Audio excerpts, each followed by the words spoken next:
Hey everyone! I can't wait to share with you my August and September manga haul. So I'll start off with all of the manga series that have one volumes. So the first one is Honey So Sweet.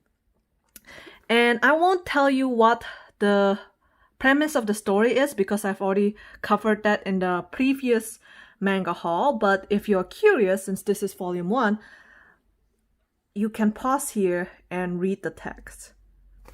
So that is Honey So Sweet. I definitely recommend you to pick this up.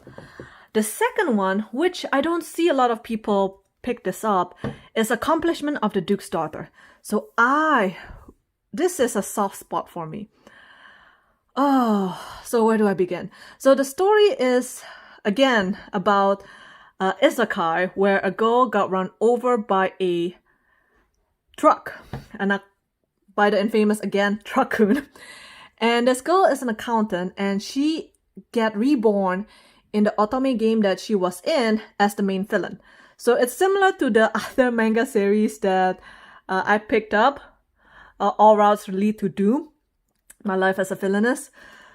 So, but this one is different in a sense that in All Routes Lead to Doom, My Life as a Villainess, everyone becomes friends and everyone is happy. This one is she has to build her reputation from the ground up, and she has to build an economy within her kingdom, or like part of her kingdom. So the first few volumes may be a little bit dense because it covers about how the economy works, but I guess I'm a nerd, so I enjoy reading that. And then the last few series, I think in this series, it tells you more about the prince of the kingdom. So there are two princes. In the first game that she played, she only knew about the second prince, and then now she is actually encountering the first prince. So that's exciting. I love the art style for this. Like, look at that. So beautiful. So this is one of my favorite shoujo manga so far. It might not be everyone's cup of tea because of the, like I told you, how dense the economy talk is. This one I picked up because I was curious.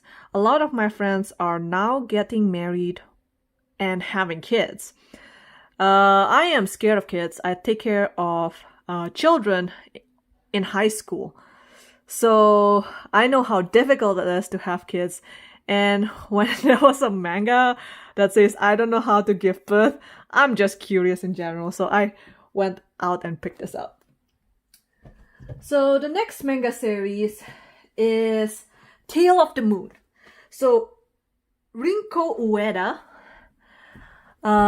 she wrote Stepping on Roses. And it's not everyone's cup of tea because it's about jealousy and love triangle, and it kind of reminds me of Shakespeare's Tale of the Shrew. And for some reason, whenever I pick that up and I reread it again and again, I can't help but finish the entire manga series. So because of that, I decided to give a go with her second manga that is available in the United States. It's Tale of the Moon. It's about a ninja, and this is much longer. So if you like Rinko Ueda's work, let's say you like Tale of the Moon, give Stepping on Roses a try because that's very short. It's only 9 volumes long. It's one of the first manga I've ever picked up. So that is Tale of the Moon. Oops. So I'm not a big fan of Princess Jellyfish. And I know that might cause a lot of shock to most people. But that's because I'm not into jellyfish in general. But I do like her art style and her storytelling. And one of my goals in life is to actually produce a manga, even if it's just a one-page manga. So this is about her journey into becoming a mangaka. So this is like an autobiography of the author of Princess Jellyfish. So Akiko Higashimura. Hopefully I didn't butcher her name.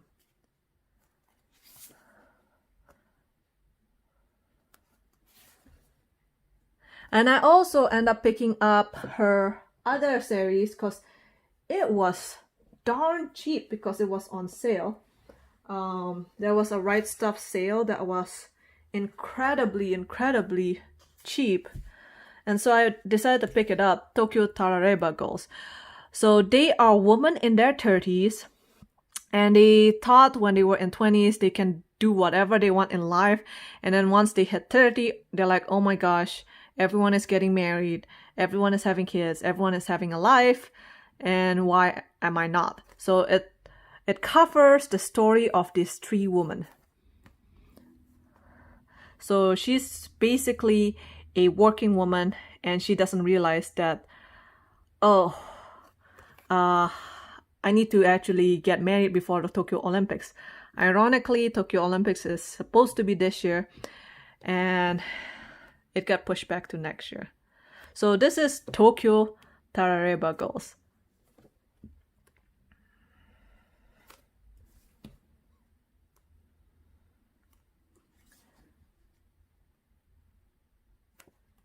If there are any manga series that you want me to read or give a review on, just let me know.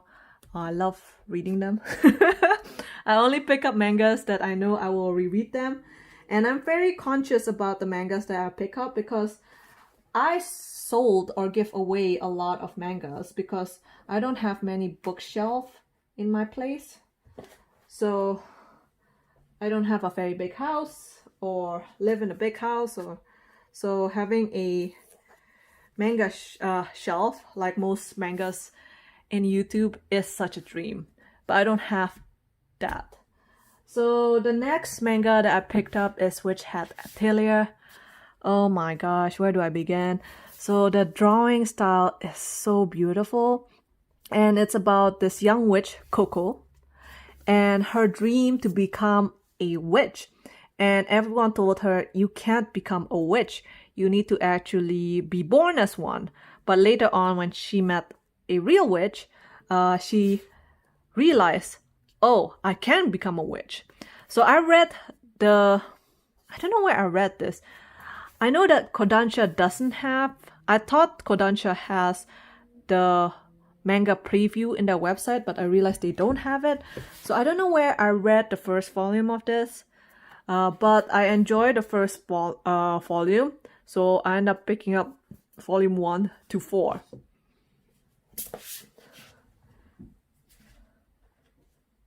I also end up picking up My Boy.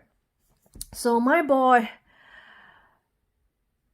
came out around the same time of After the Rain, and I decided to read After the Rain first, and it was a bittersweet story. And I am always afraid of picking this up because I thought it would be a love story between an older woman with a younger child. It's not. It's about the relationship that she has. Both of them are equally lonely. So since I have some spare change in the month of August and September, I decided to go ahead and pick this up and give it a chance because the drawing and the color style is beautiful. And so even though it's not really, it doesn't feel like it's my cup of tea of manga, I might be completely wrong. Vertical is one of my favorite publisher. They publish really good quality books, and they also publish stories that I enjoy. And so I decided to give this a go. Also, Vertical doesn't print a lot. So a lot of their books tend to get really out of print. And unfortunately, like if I give a book recommendation to people about from Vertical, they're like, oh no, I can't buy that anymore. And I'm like, oh, I'm so sorry. So if you like mangas from Vertical, definitely pick it up before they go out of print. The last manga series is by one of my favorite author, Except I can't read Japanese, so now I cannot know who, what's her name is. Yep, I can't read it. But the drawing style is beautiful. Unfortunately, this one doesn't have in English, but I saw it on eBay, and this entire series is $10. Basically like 2 Starbucks coffee. And then this entire series is like less than $14 with shipping. So the entire thing is like equivalent to 2 manga series book that you buy in the United States. So I can't help myself. And they are used, so you could see a slight yellowing because they are really, really old book. They are really used. And I really wish that they bring this manga series to the United States. As much as I like Revolutionary Girl Utena, who is the same author, I do like the story a lot more. So it's, even though I'm not too keen of the main character lead woman. So she is a woman whose mother is from a rich family and whose father is a tailor. And then she is married to her cousin. I'm not sure if that's correct, but another rich family boy, him. But then she doesn't love him. She loves this British officer who is half Japanese and half Indian. No, it's not half Japanese. No, half British and half Indian. So they fell in love, an encounter that they met in a party, and then they fall in love. And the love story of these two couple throughout the entire series. So they have one arc. So this is one arc, and this is the second arc. Or I could flip them around because I can't read this. But look at that. I just wanted this to be in my collection for the longest time. And since it's so affordable, it's only $10.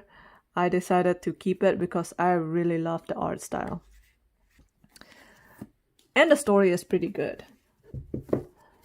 And last but not least, I also picked this up. This is used. So my father used to buy me exactly this, but after the move, I don't know where it went. So this is a Polly Pocket collection that is shaped like a book. And this is just pure nostalgia. And then you can actually turn this on and off, which is really awesome. And I don't know what to do with this. I don't play Polly Pocket anymore, but it just gives me real happiness just looking at this and holding it. So that is it for my August and September manga haul. I hope you enjoy it as much as I do. If you have any recommendations, any at all, tell me down below, and I can't wait to read more of mangas.